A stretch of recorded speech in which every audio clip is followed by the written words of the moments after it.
Ray Meyer used to do it here in Chicago. I mean, I'm old school, and that's where the frustration comes for me. I can't. I don't enjoy the NBA because as awesome as Kobe was, as awesome as LeBron is, as awesome as a lot of these ball players are, it should be more competition with them.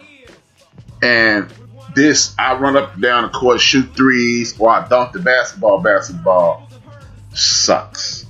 To me, I'm old, I'm 50, they ain't catering me no more, and that's why I enjoy the Coach Cow's, the Nolan Richardsons back in the day. It's the what's my man up there, Izzo, H to the Izzo. That's why I like those guys, man. Like you're looking forward to the University of Illinois, and they got a bunch of solid recruits, and you hoping for the gelling and the camaraderie, and that's what, to me, again, y'all see it different than I do. I get it. I'm old school. Y'all have adapted and accepted it. I haven't. That's a shortcoming of mine. But I just like it better this way, man. I mean, I'm not saying that I'm right. I'm not saying that I'm wrong. I'm not saying that you're right or wrong. It's just, to me, sports has always been about competition. And today's sports is very little competition. And I think when you got the coach running the gamesmanship, get down, and you got the media overhyping everything, that's their job. But it just, hey man, I'm with it. I'm with the smoke. I love this time of the year. I'm looking at this game now. Louisville and Western Kentucky, second half, 15 minutes to go, 39-36. Nobody's saying Louisville was like that. And then, Wisconsin, Green Bay, they got smoked. But that's the way it go, man. It's early season. I like it. I'm hoping. In some cases, I see and agree with D Great. But then when I get to watching, I'm excited. I'm high off emotion, and then I like it, and it's just my thing. But it is what it is, brothers. We're on this basketball kick this week, seeing how the basketball season starts in a couple weeks. We're going to review the Pacific and the Central divisions in the National Basketball Association. Who wants to go first, and which division you want to take first, the Central or the Pacific? Oh man, I go first. I do the Central. We got the Central. Okay, so as far as it goes, truthfully, Bucks, Pacers, Bulls, Detroit Cavs are the teams that are in it. As far as it goes, I don't think anything changed in regard to this. Bucks are still the winning number one favorite in the Central. I'm praying and hoping the Bulls put a matchup this year in regards to, I know you don't like Laurie Markin. As long as he's healthy, I think he's a player. Zach, Kobe, getting his attack together, you definitely going to see them, what's going to happen over there. Pacers, they got your boy that you were looking for in the draft, Cassius Stanley. So we're going to see what happens, man. They got embarrassed by Miami, but pretty much the team is still back together, so that shouldn't be a problem. I don't think Detroit's going anywhere or the Cavs, so of course they're going to be the bottom piece for that, but it's a Yeah, no, Pacific Division. The Lakers, man. Clippers coming in second. The Suns is coming in third, and I got the Warriors after them, and then the Kings. But actually, it's a good chance that, to be really honest with you, that Golden State and Phoenix might end up flip-flopping that whole season. That's going to be a battle between that third and fourth spot. The Kings is on the rise, but I don't like their coach. He got a job too quick for the job that he did, but whatever. Now in the Bulls division, the Central, it's Milwaukee.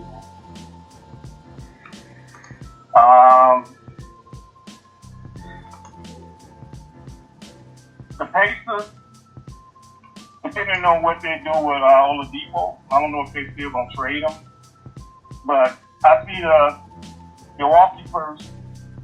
They're gonna be actually probably the top 2 or 3 in the East sports. So I got Milwaukee first, Pacers second, the Bulls third, and the Pistons, and then the Cavs pulling up the rear. Because I don't see the Cavs doing it. Get off my name. I don't see the Cavs doing anything, man. Because hey, but truthfully, in regards to being the Pacific, I had the exact same thing. Lakers taking pretty much repeating in regards to the top teams, Clippers being right behind them. Suns and Warriors might be, but I actually have the Suns actually being a little bit better because, you know, I like Chris Paul, and so that's probably you know, I actually had the Warriors and the Kings flip-flopping all season because no play for the season. You really got to put it on, you know, Steph Curry back. But I like the addition of Kelly Oubre. You know, they still got Andrew Wiggins, so that might put them, you know, so that might make it where I made them wrong and they can be flip-flopping. But as far as it goes, I don't see the Warriors actually being an impact team like they were. So like I say, we're on the same page. Get off my nose. I mean, the way, I didn't cut you off, B, but the way that it's set up, man, what they playing, 72 games? I thought they was going to play the whole get down since they started so early. No, it's 72 games. Okay. No, 72. Oh, they playing the whole thing? I thought it was on. No. Joe said 72. I just was wrong. I'm wrong. No, because remember, if they started before Christmas, it would be 72. If they started after Martin Luther King, it would have been 50. So they go to training camp, next week, right? Right. And the first, because they already advertising preseason games, man. I'm like, damn, man, y'all 13-1. They gotta get that money back for the contract, the season contract. But with the Lakers, man, is they gonna win 70 games out of 72? No. Hell no. Lakers gonna get their ass with night one. I got that happening too. Well, with me, it's easy for the Central. It's only one real team that's worth a damn. It's the Milwaukee Bucks. I don't know what this dude Borkman. I don't know what he's gonna do with the Pacers, and I don't really like the way Larry Bird likes to overturn the coaches every 3 years. I think that's kind of silly. It was comfortable for you to have a new coach. You will go tone deaf to a coach every 4 years. It has nothing to do with anybody else. So you, in my personal opinion, you cannot do something that you went deaf to because it might take a year and a half for me to warm up to a coach, and then another year for me to get comfortable, and then we in that third or fourth year we on our way. That's kind of silly, but they made you the president for a reason. You know more basketball allegedly than me, and I concede to that. The Bulls, if Billy Donovan is half the coach that we assume that he is, the Bulls might be a playoff team this year. Nothing more, nothing less. I don't anticipate them winning anything because they're the fucking Bulls and they got a bunch of rereads on their team. But Billy Donovan may be able to cultivate a group of young people. I guarantee you that Billy Donovan just about recruited everybody on the floor. He has their respect from college. This is the perfect situation for him. I wouldn't have picked him. I'd have picked Mark, but that's my bias. They don't have nothing to do with that. Well, one we can only talk about what's here. Mark Jackson, when I said Mark. I think the Bulls would be 500. I think the Pistons would be about where they are. They are a chaos unit.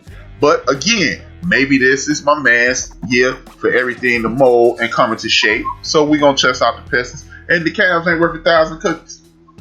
Period. Cleveland Cavaliers ain't worth 2 dead flies smushed together. Ain't no need to talk about them. We see them when they fire their next coach. Because anytime, I would have cut everybody on the Cleveland Cavaliers when they complain that the coach is running plays. He want us to run plays and stuff. Everybody got to go now. Everybody on that team would have been cut that night. You leave and he drive. I'd have traded everybody on that team, good, bad, or indifferent. When you are complaining that the coach is running plays, you need to be out of professional basketball. But now that I switch over to the Pacific Division, the Lakers and the Clippers at the top, they're the cream of the crop. And I disagree with y'all. I totally disagree with y'all. I think the Golden State Warriors are going to be a force to reckon with. Yeah, you don't have Klay Thompson. That is a major league deficit. But these dudes played with a bunch of Rudies last year. They only won 15 games, but they wasn't getting the doors blown off them at every turn. They were competing up until the talent took over. I personally believe that gives them momentum and that gives them the depth that they had before. You got what's the boy name who got drafted by the Wiggins? Wiggins, who got drafted by the Cavs, played with the Timberwolves. This is I believe he is gonna receive what Coach Calipari did to the Kentucky Wildcats. Zero pressure at all. It's on Draymond. It's on the rookie. It's on a bunch of other guys, and I'm just here to clean it up. Remember how? Okay, I'll give y'all what I'm talking about. Remember how well Harrison Barnes looked when he was with the Golden State Warriors? Everybody in their uncle was like, "Oh, he ready. He ready. Man, he gonna be nice." And then you ain't heard Harrison Barnes' name since LeBron James and them beat them. He got that little money down there in Dallas, and he's a solid ball player. With the system that they running, I think Wiggins is going to fit in perfectly. I think he's going to be slashing to the basket. Draymond going to be hitting him for a bunch of dunks. I think I'm going to go out on a limb and say he's the most improved player in the National Basketball Association this year. And like Microwave said, the Warriors will be fine. It's just going to look different. Hey, shout out to my man Microwave. Thank you for the contribution. Continue to if you feel so. But I honestly believe the Golden State Warriors are going to be a force to reckon with. They are going to be a thorn in the Clippers and the Lakers side. The Phoenix Suns and the Sacramento Kings only boast. I agree with Big Illinois. Luke Walton might not be a great coach, but you never know.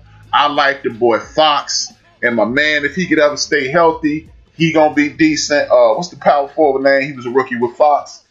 I can't think of his name right now. How about I'm on the internet? I could just look him up, right? Instead of guessing, I could just look him up. Marvin Bagley III.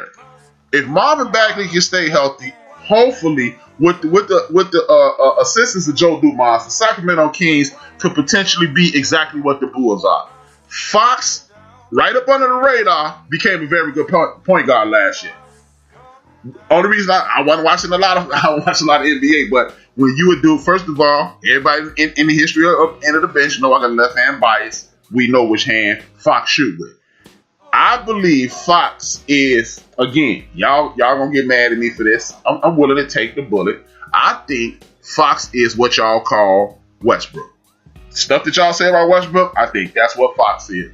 And if Fox and Bagley can stay healthy, they got, and what's the boy name from Kansas who can shoot? How about I just go back to the roster? Buddy Hield. I think they got what it takes. And then to pull up the rear, I got my man Asti Spumante Williams, coaching the Phoenix Suns. I believe this is a team that could shake up the world, because I don't think if they are focused, if they return with the exact same focus they left with, I think this is a team that could be a thorn in the side of a bunch of teams every night. Are they going to be winning the NBA championship? Hell no. But when you add Chris Paul and you got Booker, and I forgot to say Andre Ayton last week, and I was kicking myself in the head. But when you got Andre Ayton and you got Chris Paul, that means you got Tyson Chandler Jr. But he got a jump shot, unlike Tyson Chandler Jr. Then you got Booker that's going to be Booker used to work his behind off to get a whole bunch of his shots. Now you got Chris Paul there, and you got this 6'5". This dude's 6'5". He's about 210, 215 pounds. He's what they used to call, what they call in the football world. He's a hoss, and I like him. And with Chris Paul there, that alleviates some of that pressure. Ayton getting a lot of easy shots. Booker already got that